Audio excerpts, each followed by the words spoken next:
Dear students, I would like to teach you about the clauses and its type before you do the exercise of page 22H. What is a clause? A clause is a group of related words which has a subject and a verb. And a clause can function as a sentence by itself or as part of a sentence. Why do we need to learn about clause? Learning about clauses helps us to determine whether we have written a complete sentence or not. Essentially, writing is all about action. We write to explain what, when, how, and why things happen. We also consider the thoughts, the feelings to be actions. Now there are two types of clause, the main clause and the subordinate clause. Now let us look at the main clause first. The main clause, sometimes we call it an independent clause. And in the main clause, it must contain subject and verb. For example, subject, the subject is involved in the action and the verb is the action. The main clauses also should, in every sentence, must have a main clause. And a main clause has a subject and a predicate. And this expresses a complete thought. Once again, I repeat that a main clause should have a subject and a predicate, and this should express a complete thought. It is the only type of clause that can stand alone as a sentence. Okay, remember that it is the only type of clause that can stand alone as a sentence. A main clause can be also called an independent clause, as I have already told you in the previous slide. Conjunctions cannot be included in your clauses. So remember that conjunctions cannot be included in the clause. A subordinate clause. A subordinate clause is also known as a dependent clause. It is a group of words that contains a subject and a verb, but it does not express a complete thought. So a dependent clause cannot be a sentence. Often, a dependent clause is marked by a dependent marker word.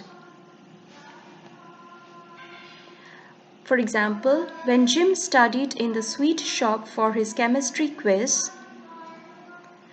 so what happened when he studied? The thought is incomplete. Attaching a subordinate clause to a main clause. When you place a subordinate clause in front of a main clause, we use a comma like this. For example, while robins are fighting in the garden, robins means they are birds, okay? So other birds eat the food. So you can see a comma there after in the garden. Okay. So therefore, subordinate clause, you should add with a comma and then add the main clause. Attaching a subordinate clause to a main clause. Now look at this very carefully. When you place a subordinate clause at the end, okay, in the beginning I have shown you attaching a subordinate clause to a main clause, like when you place a subordinate clause in front. Now this one is at the end. So the subordinate clause is at the end. What happened when you place it at the end? You will generally use no punctuation like this. Susan was late for her history exam because she missed her bus. So the main clause, after that we have the subordinate clause. Let's take few examples here. Choose the correct main or subordinate clause to complete the sentence, then make up one of your own.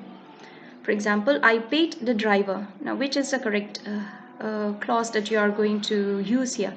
When I got on the bus, Lisa is revising for her exams, and by the time the bus had left. Take time to think. Now the answer is I paid the driver when I got on the bus. Another example. Since the doorbell was broken, now which is the correct one? The postman knocked on the door, or when he went around to the back door, it looked like warm weather. Which is the correct answer? So the correct answer is, since the doorbell was broken, the postman knocked on the door. Next one, which reminded them so much of home. Although he is over 50, even if the train was on time, they stared at the pictures. Now, which is the correct clause which will help you to make a complete sentence?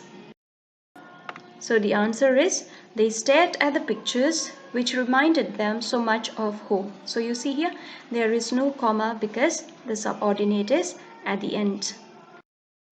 So my dear students, I hope you have understood about the clauses and its type. So now I expect that when you do this exercise H, read the sentences carefully and encircle the subordinate clause and underline the main clause. In page 22, you will be able to do it very easily.